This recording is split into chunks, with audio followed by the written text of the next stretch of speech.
The Brotherhood of Steel has encountered the Enclave before, you see. Over 30 years ago, back in California. The basis of the modern Fallout series is the idea that a group of people in the post-apocalypse traveled across North America from the west coast to the east coast, a distance of some 3,000 miles. 12% of the planet's circumference. How did they accomplish that? They had jeeps and an airship, at least until Chicago. I don't have either. I can't even drive. So we bike. I mean, we could walk, but not if we want to go to Death Valley, and definitely not if we want the Fallout 3 and New Vegas video coming out before GTA 6. This is a documentary of my attempt to emulate this trip, the good times, the kind people I met, those who helped me, the sights I saw, and the personal growth. And I guess donating to St. Jude's is a big positive. And the bad times. So many bad times. Like, pretty much anything you can imagine. It was hot, it was cold, it was humid, and it was dry. There was extreme wind, mountains, and so many cars. I ran out of water and food, and that doesn't count the emotional toll. I was harassed by drivers, lonely and homesick. I lost the ability to work partway through. I got sick multiple times, and I was in a failing relationship. Will a fat nerd like me even be able to complete this trip? The bigger question is, would I be willing to bear the eternal shame to make a video about it if I had failed? For the charity component, in the sidebar you should see that I have personally donated $1 for every mile I do manage to ride, plus some extra that people gave me along the way for the cause. We all know how YouTuber charities go, so for the record, I don't touch any of this money. It all goes straight to St. Jude's through YouTube, who says that they will cover the transaction fees. I would appreciate anybody who also wants to donate. It took a lot of effort, time, and personal sacrifice to make this happen, so I'd like to see a positive outcome from it. And if you can't donate, likes, comments, and sharing the video elsewhere would still help. I'll be doing a video answering common questions if you're seeing this near release and curious about anything. And so we begin in Santa Monica after riding on a train for a couple days. Alright, after a lot of effort, this is the best I could do. Yeah, it's not great, but all that matters is that it gets me out of Los Angeles.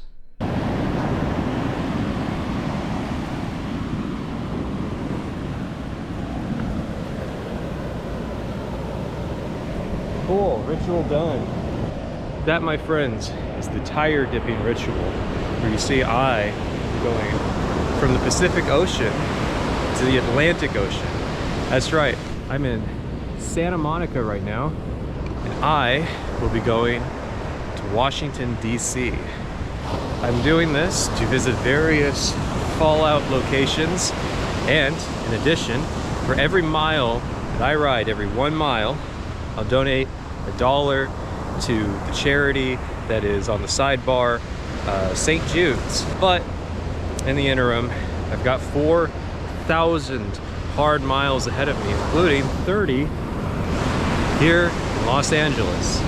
Now then, I've got to get myself out of here. Dipping my tires in the ocean was fun, but walking back across that beach, it's not fun. I did not know what I was doing in the early days of the trip and didn't record enough footage of my time in Los Angeles. I was probably just too eager to leave the city, which is unfortunate because it means my suffering is hard to turn into content. This change is not long into the video. Basically, there's no good way to leave LA. Route 66 goes through 80 miles of the city, which meant I'd have to find a place to stay, and my other plan where I could camp went through Pacific Palisades, which had just burned down a month prior. So I had to go through the San Fernando Valley, which meant going through Beverly Hills. This was actually mostly uneventful until Franklin Canyon Park, where I met a road closure sign. The road wasn't actually closed as some park employees were just doing some work on it, and I guess they didn't want cars driving down it. I know because I saw other cyclists using it 30 minutes later while I climbed the trail next to the road. Despite the deceptive-looking distance of being less than a third of a mile, this was me pushing my bike up a cliff. I only have this picture off my phone as proof of the elevation. I gassed myself on this cliff, which sucks because if I had just ignored the road closure sign and went around it, I would have been at the top in a couple minutes and probably gotten out of Los Angeles in one day. Lesson learned. Ignore road closure signs. You wouldn't believe how often this lesson saved me later on. Some firefighters helped me out at the top of the trail, giving me water, Gatorade, and electrolyte drink mix, which was very nice, and I'm sure as I told them my plans, they definitely believed I would make it. So yeah, we're already at the second day. Hello. I'm almost out of the city. This is the first real time that I'm recording myself because of that. But look at this country.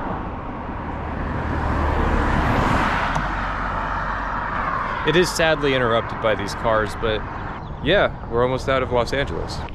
So it's pretty cool. I'm in like a little horse ranch themed area. There's signs everywhere telling people to watch out for equestrians. So maybe that'll mean, sorry, these giant birds here are fighting. Anyways, maybe that'll mean that the drivers around here can actually handle driving around me. Guys, I'm gonna be real with you. I'm in the middle of nowhere right now. Listen, I'm all for shooting signs, but doesn't it seem irresponsible to shoot a sign from this angle where it's gonna zip right through it, obviously, go out the other side, and then to who knows where out here in the valley. That road down there, I've been pushing since that, and I'm not opposed to pushing. My legs are shot, so you know, it's easier for me. I don't have to be in the saddle as long, but I feel like I'm really badly hiking up this rather than riding, but there should be a pretty good downhill.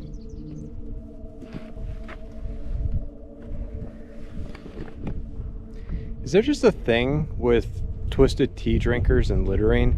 Because of all the brands of drinks that there are, twisted tea by far has to make up like half of the littered cans and bottles and boxes that I see everywhere here. Also, yes, I'm still pushing. A cyclist passed me, told me that I've got probably 6/10 of a mile to get there. It'll go downhill for a little bit, there'll be another uphill, and then it should be a straight shot down. Now it's decision time. That way to Mount Gleason, or down the road to civilization. I think down the road. So I went down the hill, but I don't think it's too disappointing. Just look where we are. Off in the distance, you can barely see him. There's a guy hang gliding. Maybe paragliding. Either way, he's really up there. The descent was a little scary, but I got through it. And now we gotta climb a bit. The objective still is to find a place to camp. I have made it. This was not the campground I spoke of previously. In fact, there wasn't a campground. I was just hoping for something, and I was let down. But as a result, I found this place. The bad news is that it is an abandoned campground. There was a bridge that was wiped out at some point, and so everything's just kind of closed off. But there's no signage that says that I can't be here or that you can't camp here.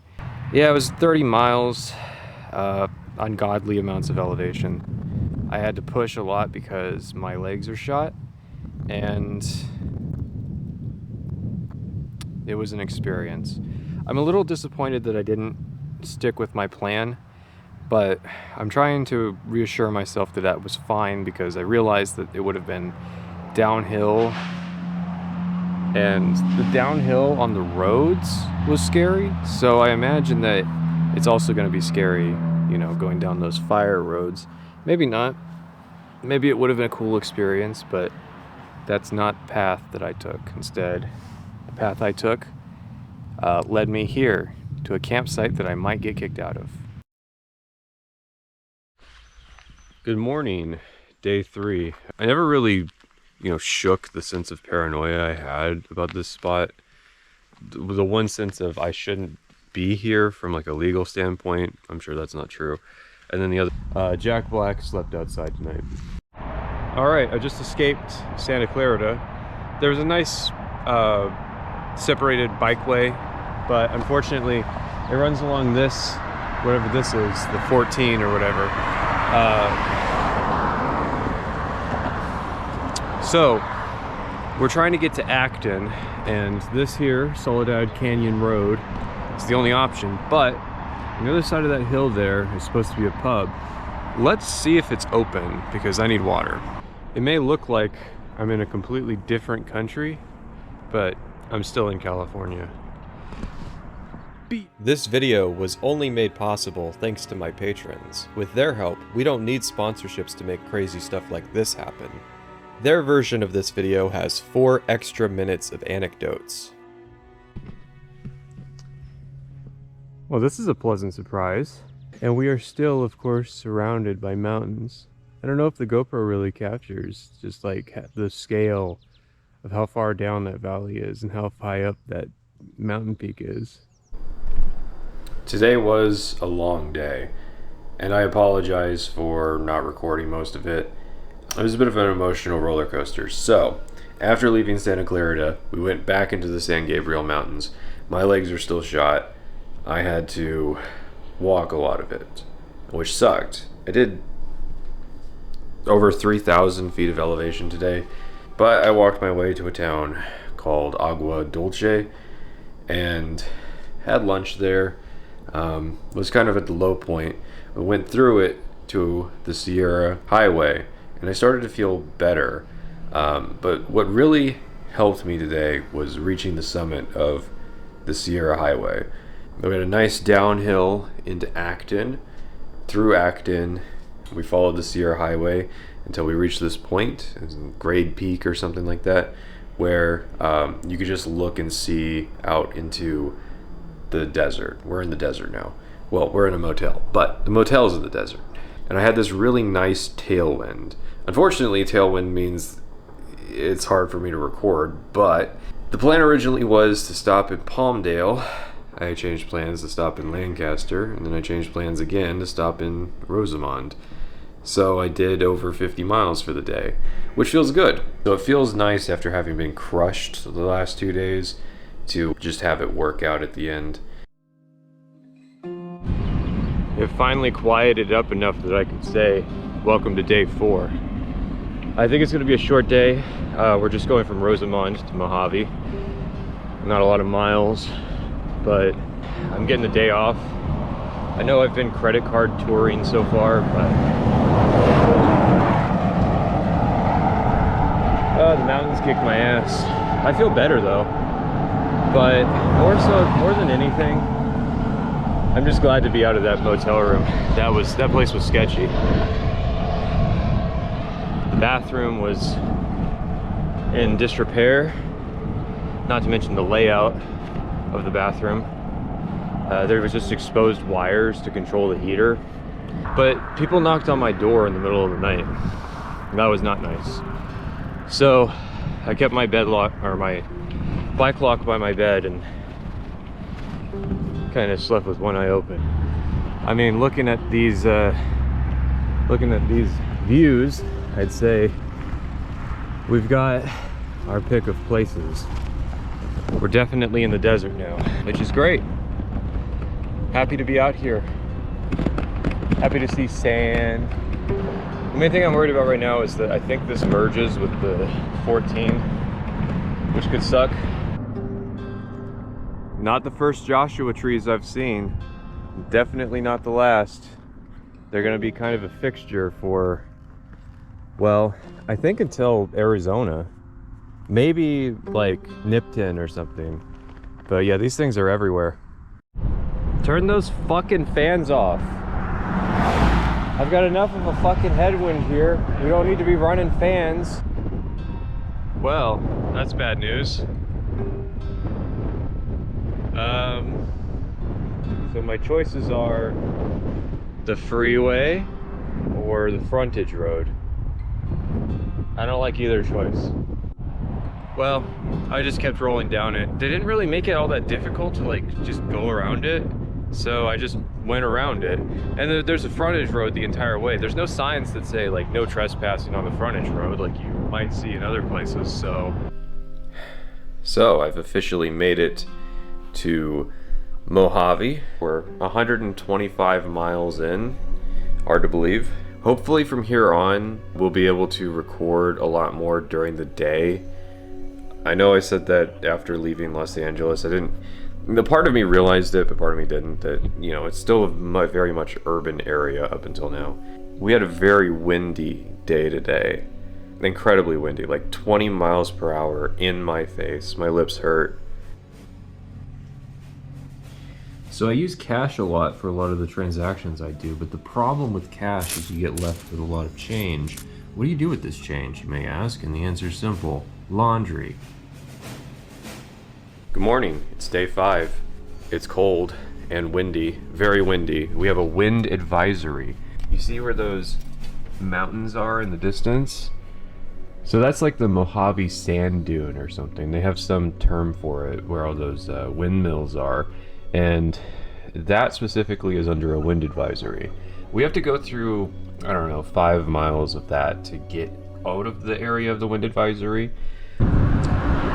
So I tried to go my planned route and was immediately blasted with the coldest, hardest winds I've ever faced. So I'm going with the winds today. I mean, as long as I go east and north, it doesn't matter, right? And I'm in my highest gear and I'm not able to get anything. So we're just,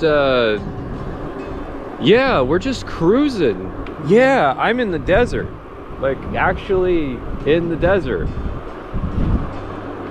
Like, can you imagine walking this as like a courier, or like pulling a Brahmin herd behind you?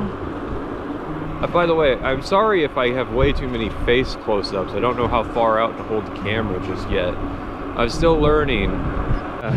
Yeah, so we're in kind of a suboptimal situation. I had to throw on my leggings because anytime I was facing the wind or crosswind, oh, it was the coldest. These are actually doing pretty well given the situation, but you're about to see in a moment, I might not even be able to steer this thing with one hand.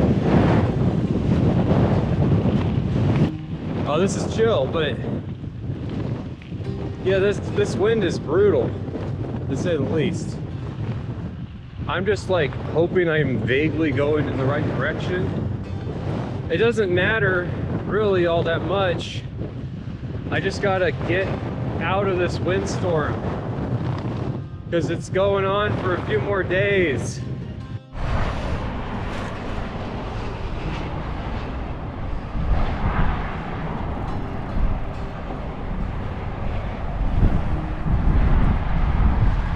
I'm not gonna let this stop me because I can't read.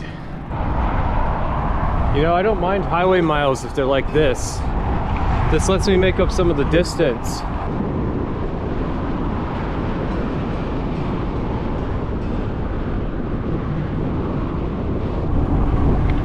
It's called Aerospace Highway because I am fucking flying down it. Yeah, once I got past the worst of the storm, the wind has turned into a tailwind, so I'm gonna ride this.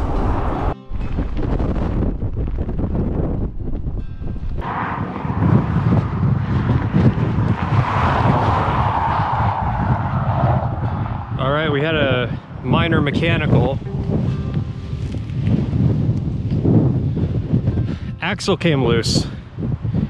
So I got to get into the bag and get the wrench out that I used to tighten it.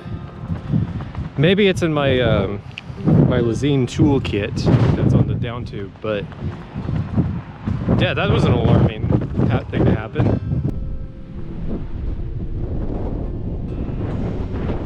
This was the first day when people started asking me questions about my trip because I was clearly beyond the bounds of what a normal cyclist who lives in Los Angeles is usually going to visit. We're near a mountain called Red Mountain.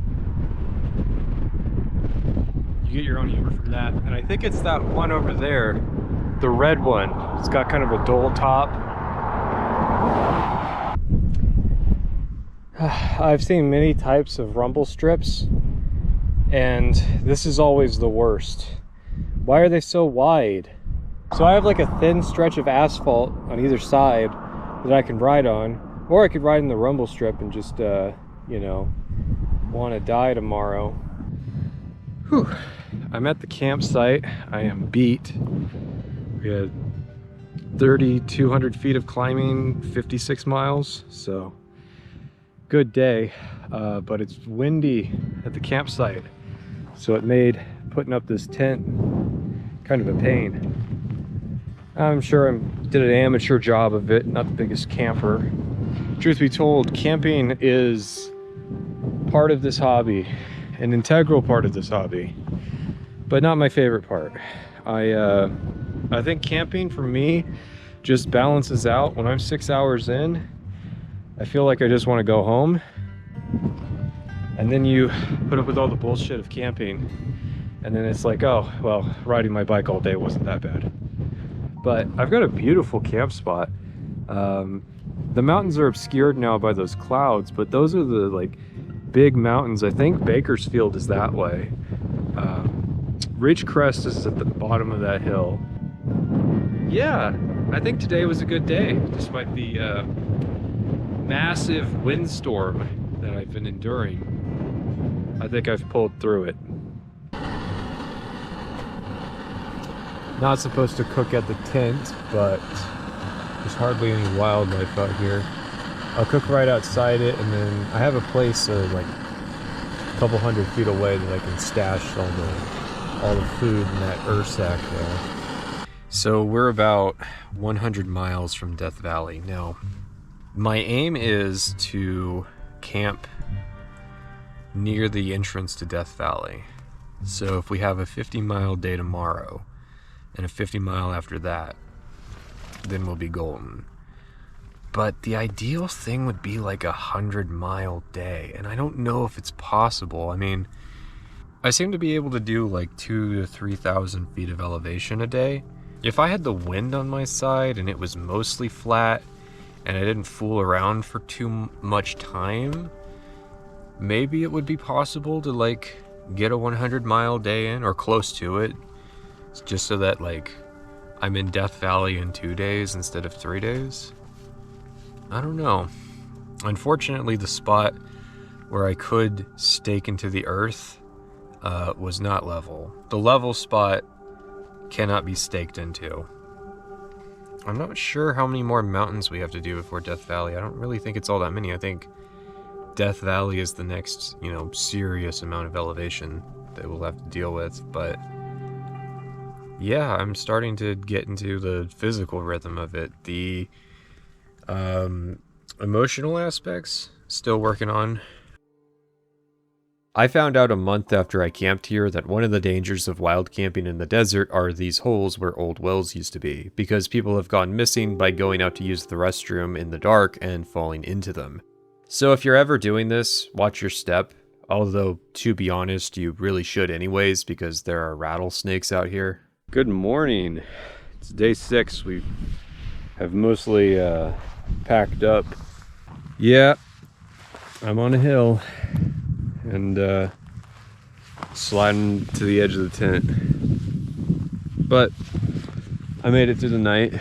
We're going to the Searles, some valley, on our way to get to Death Valley, or well, I think it's Panamint Valley is the one to the west of it. I think that's where we're camping.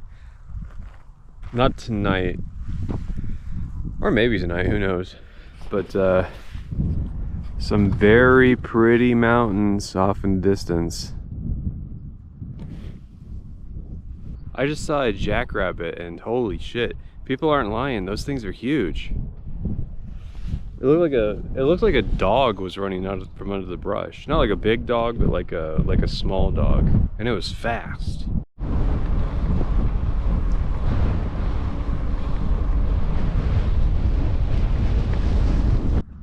I heard something very interesting about these signs, which is that apparently when they were first being installed in various places, these share the road signs with a picture of a bicycle, some drivers interpreted them not as instructions for them to share the road with cyclists, but for cyclists to share the road with the drivers.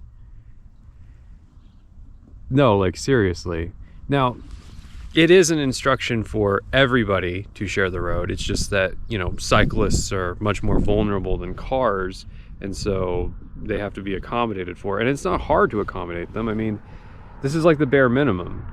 Anyways, I rolled into Ridgecrest. I bought a little food at the Walmart, and I'm going now to Death Valley. This is the last, I keep saying that, but I think this is the last actual big town.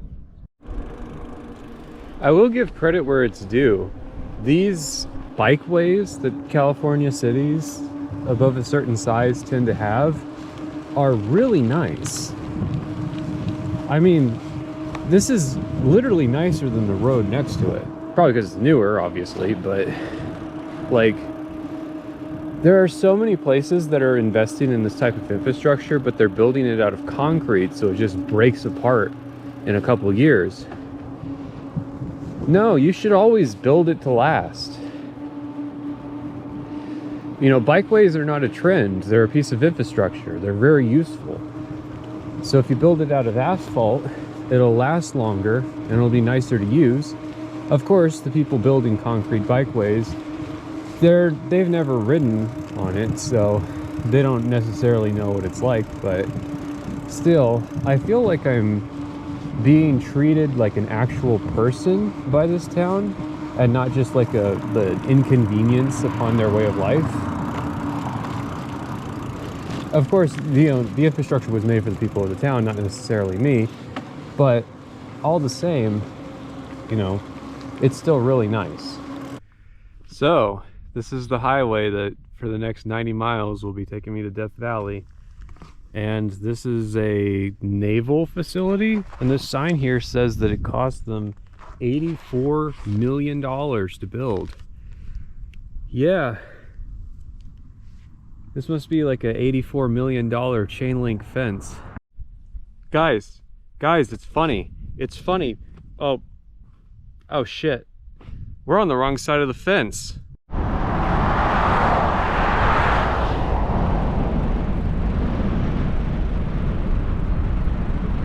Well, I was not expecting geography like this.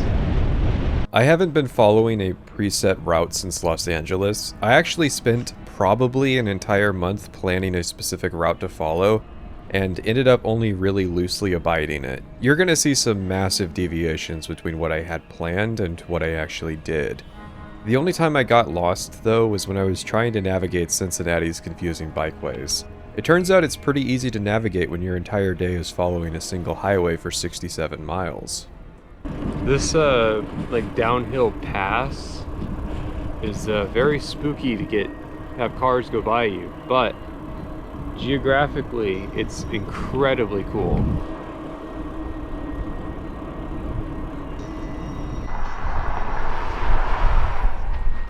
So, a commemorative plaque for guys who ran a wagon route from the lake back there to Mojave, where I came from.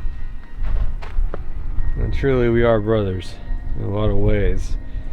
And that was 130 years ago. Meanwhile, this one's about a scheme that didn't work. Yeah, they wanted to make a monorail. It just didn't work. They had to salvage all the materials, but now you might think that I am riding on like the side of the road, like the gravel pit, like the crash zone, but no, you'd be wrong. It's much worse than that. This is a bike route. Look, it says bike only on it. That means it's a bike route. And it's got a sign. Holy fuck. This is the worst. I'm getting back on the road.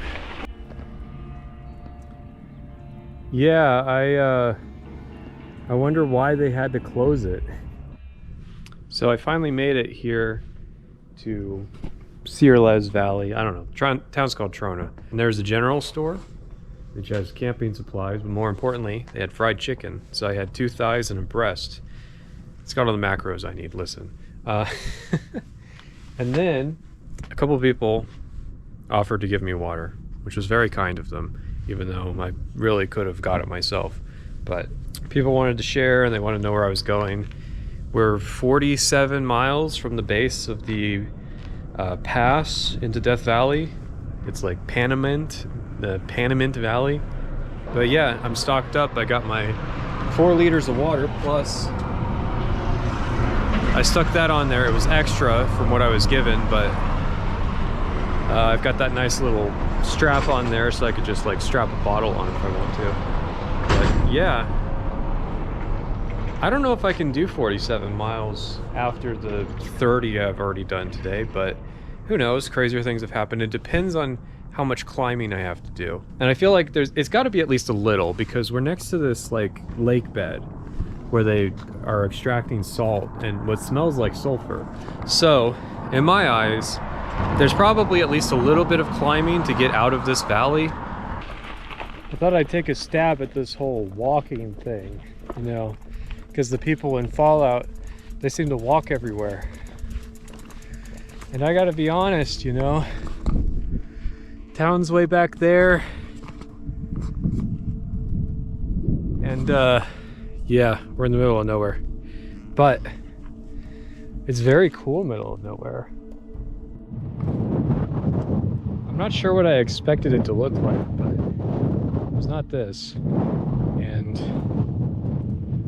I have no clue. I guess I can see a car way off in the distance. That must be where I'm destined to go. I don't see a road crossing this, you know? Well, somewhere in that valley is my campsite tonight. Okay, new record for most terrifying descent of the trip has to definitely go to that unnamed descent into this valley. We went fast enough that my average speed went up 0.6 miles per hour. Now bear in mind that I am, at this point, I have been riding for over 8, well, not consistently 8 hours, but I started tracking my ride 8 hours ago. And so to move the average that much, I had to be going really fast. And I was. It was over 20 miles per hour for like over 10 minutes. Now my entire upper body is sore, and we're still not done with the descent. Yeah, it's picking back up, so I'm gonna put you away now. Look, I know how this works, okay? There are people who think what goes up must come down. I'm the inverse. I think what comes down has to go up. And right now, I'm looking at at these mountains, and I'm just wondering, which one am I gonna climb? It's probably that one over there. But yeah, I'm gonna have to climb a mountain because you keep going down. Why are we going down? I know it's supposed to be a reward for going up for like 2 hours, but come on. I don't want to go down to like, you know, 500 feet just to climb back up 4,000 feet tomorrow. But did the world listen? No. It just made the road surface even worse. Cool.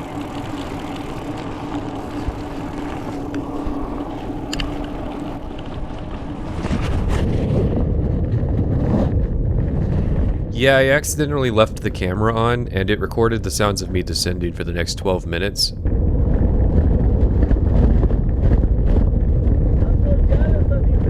Oh, thank you. How far are you going? Well, I'm not going into Death Valley today, but I'll camp at like the base of the pass. Oh, alright. Thank you. Thank you. You too.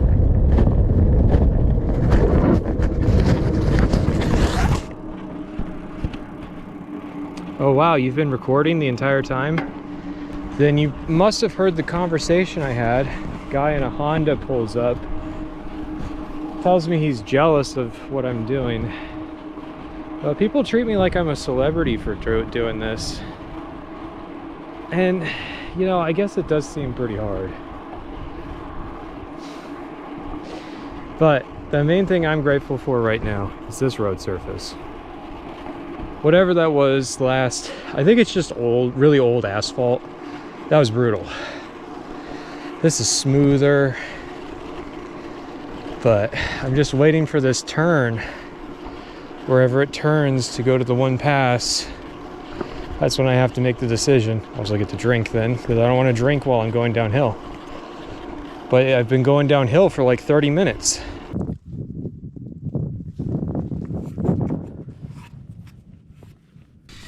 I had another encounter with admirers. This RV pulled over, and this woman came out and talked to me about what I was doing. And she told her sister and her mother, and they came out and took pictures. And you know, every time this happens, or like 3/4 of the time this happens, I get asked for social media, and it's funny because I have to lie about it technically. I don't have social media where I'm posting this yet, but at the same time, this is kind of a secret, so I don't want to kind of share it before I announce that I'm doing the bike trip. So it's an odd situation. It's just funny that everybody wants me to have like social media for the trip, and the last people were like, hey, you should make money on YouTube from doing this. And they were nice though. She gave me ice for my bottle, and they gave me an orange. So very kind people. But the best news is that we're almost out of California. Oh, it'll be a relief. Or maybe it won't be. Maybe you'll find out that every other state ends up being worse somehow. But I doubt it. But yeah, I wanted to tell you about the admirers, because I've had 3 today. Everybody's impressed with the trip, and I don't even get to the part where it's like for charity. They're just impressed that I'm doing it, which is interesting for sure. Because I feel like when I post it on YouTube, there's going to be like, who cares? I guess that's just the way the internet is. You know, in real life, people care. Anyways, I'm going to play solitaire until it gets dark and then go to sleep.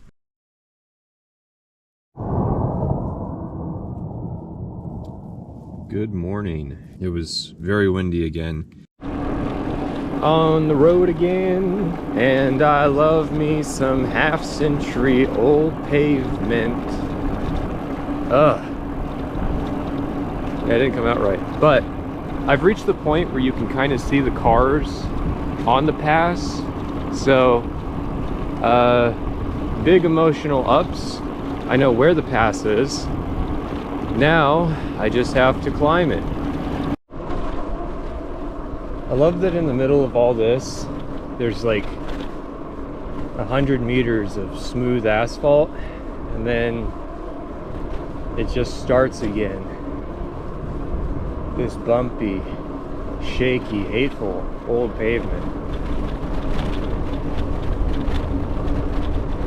I mean, it's a very practical demonstration of what will happen to roads over time, sure, but... Wow. Look where I am. We've got a bit of behind-the-scenes production work. I had this idea for the video thumbnail of me standing in front of the Death Valley sign, because it seems to impress people when I tell them that I'm going to Death Valley, so I feel like it would make a good video thumbnail. But yeah, this was a surprise, because, you know, the pass is over there. So yeah, we are technically in Death Valley National Park. Like, very technically, this is the extant border of it. I made it to the intersection. I've been dreaming about this intersection. This is it. By the way, there's stuff closer than that. It's just that the road sign was a way back. I thought that this would be just a repeat, but yeah. Apparently we're 53 miles from civilization no matter which direction we go. Actually, it's like a lot closer than that. Panamint Springs is just over there if I needed anything, but I think I have enough water to clear the pass, and I've got food, so all I gotta do is climb those mountains. Sure thing, champ. Let me just do that right now. Choo.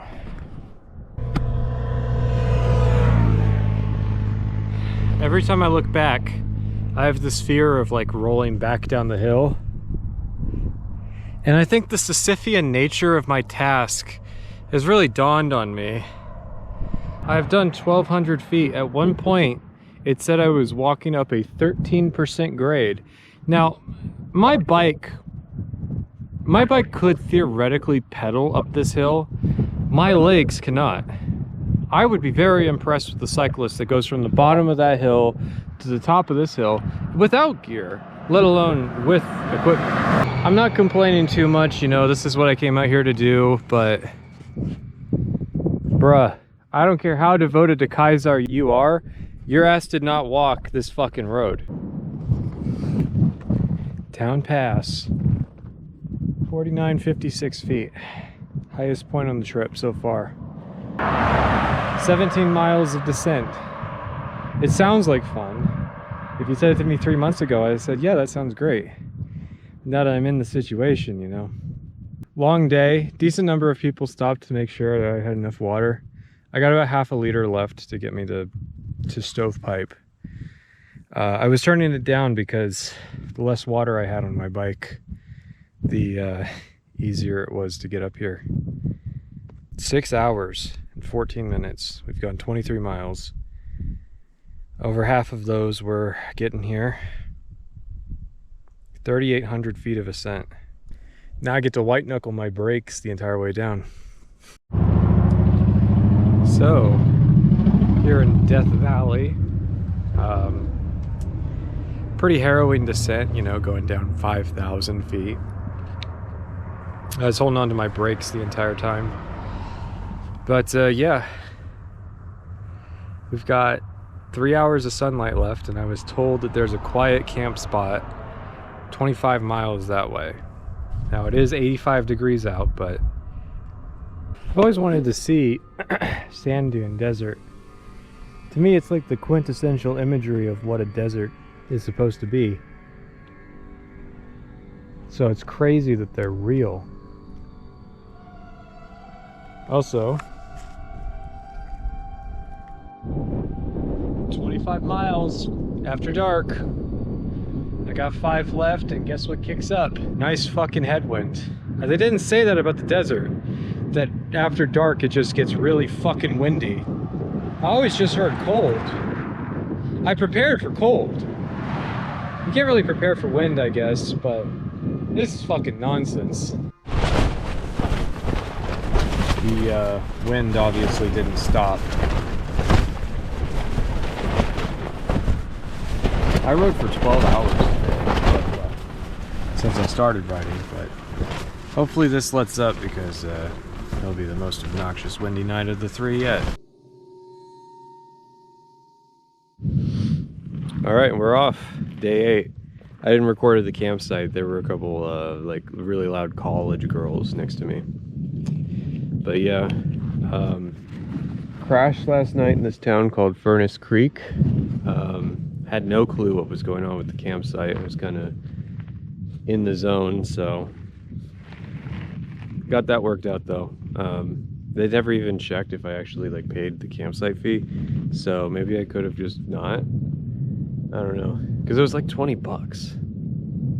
Now we gotta climb out.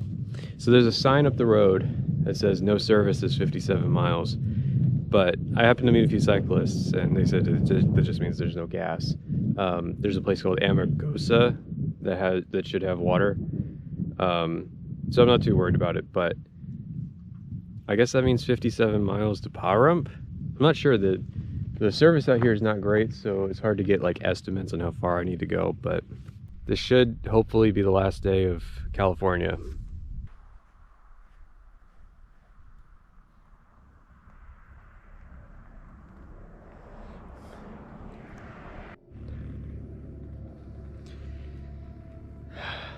Halfway to the top. If at any point a burning bush starts talking to me, I'm gonna make a spiritual breakthrough. Yeah, I'm going through water like crazy. It's not even that it's hot, it's just... And then my legs, every time I ride, my legs are on fire. So then I walk for a bit, and then I ride for a bit, and then I walk for a bit, and then I ride for a bit. And my one solace in situations like this is that there will be a point where I am no longer doing this. I mean, it's nice though. These mountains to me, I feel like someone came here and looked at these mountains and said, we should set Lonesome Road there. Every one of those little pits reminds me of like where you come into the expansion area. So we're 1,400 feet up, which means we're 1,600 feet above where I was camping. And yeah, there was a placard that says that the temperature increases 5.5 degrees every like 1,000 feet you go down. I'm sorry if you use the metric system, by the way. So I can definitely feel it getting cooler, which is good. There was a point where there was just no wind. I felt like I was overheating, but now there's kind of a cool breeze. So that's helping, but I've got like 9.5 more miles to go. It may look flat, but don't let appearances deceive you. I am climbing a hill. I'm glad they're warning drivers to look out for me. This optical illusion is a bitch. It seriously seems like it's either flat or downhill.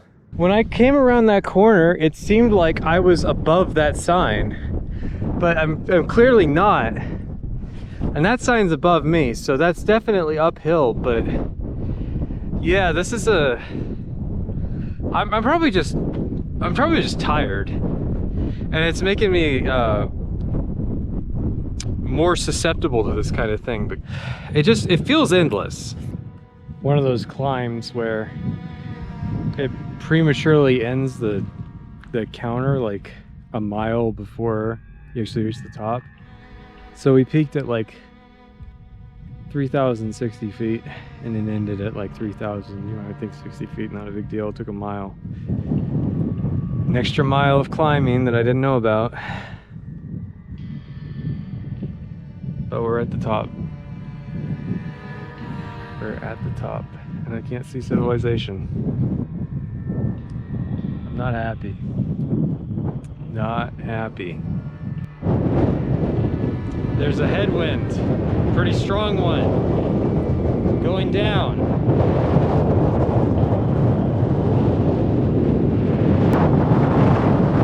Civilization. That's Amagosa. That's where Death Valley Junction is. Wild horse herd management area, and there's a sign over there that says horses. I always thought the correct term was feral horses because they were brought over domesticated and then got loose and turned feral. I don't know, I guess enough generations you turn back into a wild horse. Anyways, we're at Death Valley Junction, and it's a bit of a ghost town. The only business that seems to be open is like a cannabis dispensary. But we've got 30 miles on that road to Pa Rump. Wish me the best. Hope the wind stays with me. This is a crosswind. Not very fun though.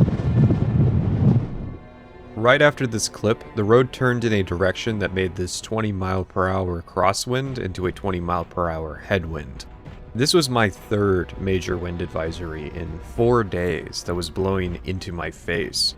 Luckily, a cyclist couple from Michigan drove by and saw me pushing my bike on flat ground and helped me out.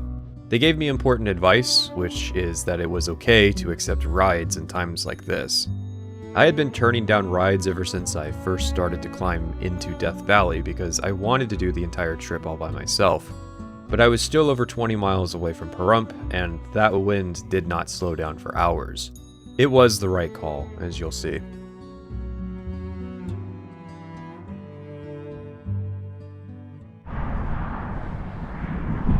Those snow-capped mountains were not snow-capped when I arrived here 2 days ago, so I'm off. We're on our way to Good Springs. It's a chilly morning. I might be throwing the sweater on if my riding doesn't warm my body temperature up. But yeah, when I arrived, that big mountain was the only one with snow on it. Now they're all getting in on the action. Sometimes I'm just as bad at making routes as Google. All of the like roads that I was supposed to ride today to get out of this town are like horrifically washed out or chunky, like unpaved roads. It's like 30 degrees colder than it needs to be for me to have the patience to do all that. So I'm just improvising my way out of this town.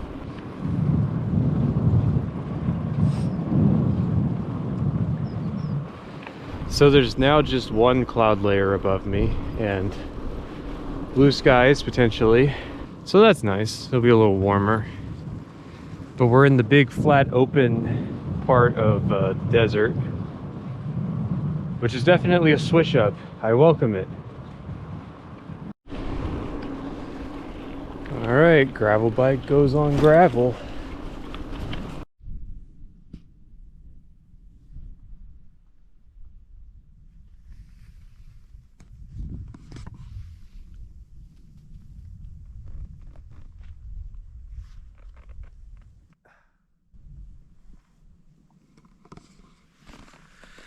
I am truly in the middle of nowhere, and I love it. There's no car sounds, no tires running on asphalt, no engines. I hear the distant sound of a plane. Doesn't bother me too much though. This is nice. This is very nice. And we're not far from the New Vegas Game World, so kind of looks like it too. This road's gotten a little more subjective as I've gone down it. But we're hopefully not too far from a paved state highway. Middle of nowhere thingamabob. I've noticed that the desert people really like their middle of nowhere thingamabobs. And there's rarely ever an explanation of what it's doing. There's solar panels, and I guess it's powering whatever that thing is. And who knows what it's doing? Maybe it's some type of weather survey thing? Climate science, who knows? I am still in the middle of nowhere though. But I'm enjoying it. It's a very nice road. As long as it doesn't betray me at some point. We were very close. I thought that the road was going to end, and there's nothing on the navigation now. But the road continues, and this middle of nowhere thingamabob has me optimistic that it will take us somewhere. And not 5 minutes later, we ended up here. Now, the route wants me to keep going off-road to reach another road, but I know from looking at the map that this little paved road here, it's a little bit of a detour, but it'll be faster. So hopefully pavement from here on out. I liked the dirt road. I did. It was a nice thing, but I want to get some miles done now. It kind of fits that the accursed highway is shrouded in cloud and rain. And those nice dirt roads that I should have taken, oh, they're all out in the sunshine. What a fool I am.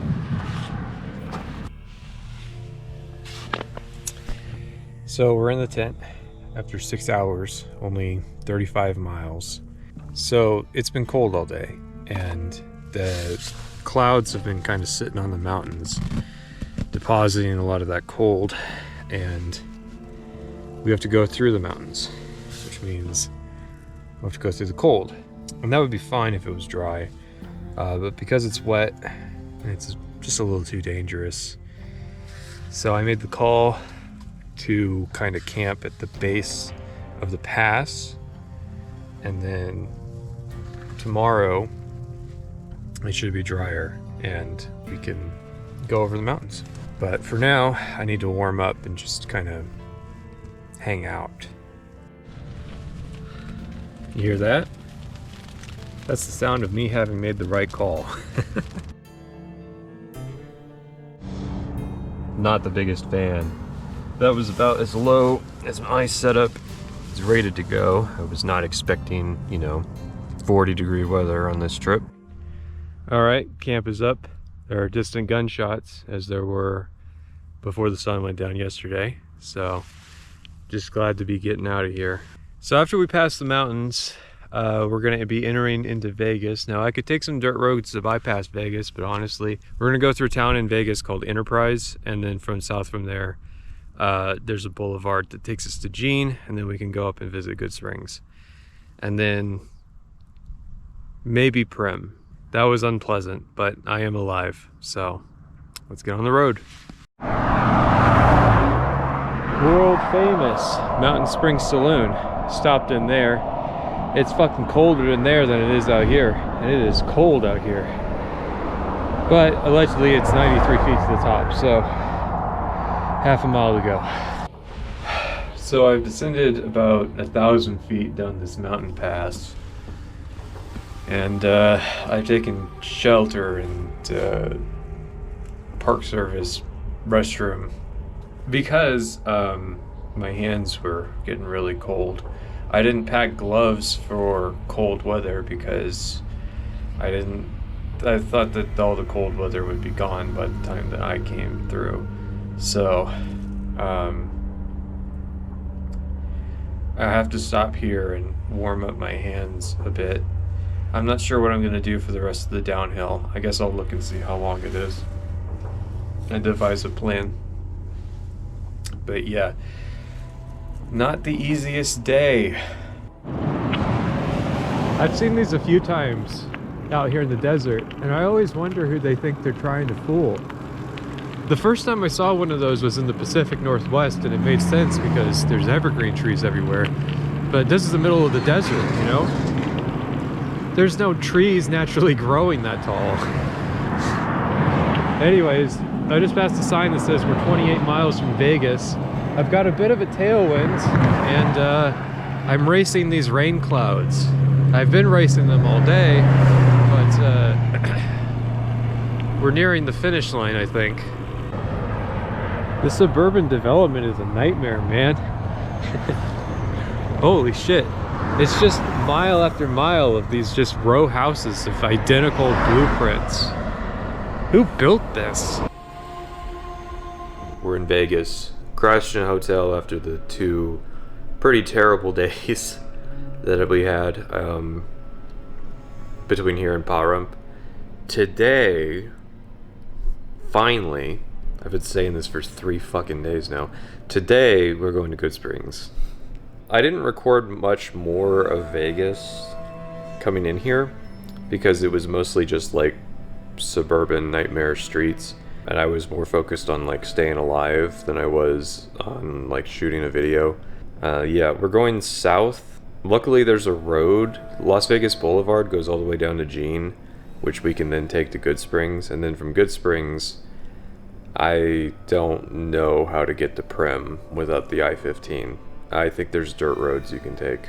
But yeah, the first week was kind of a physical challenge. Now I'm not like wrecked physically as much, so much as like dealing with the more like emotional aspects of it. Like I miss home, I miss family, I miss working on my computer. I miss my Factorio save. That was probably the biggest loss, is my space age city block Factorio save. Yesterday when we came down from Mountain Springs, when my hands were frozen, God, that was so painful. It was extremely painful. I think a lot of it had to do with just the fact that like I was suffering so much, and I wasn't anywhere near the tourist part of the video.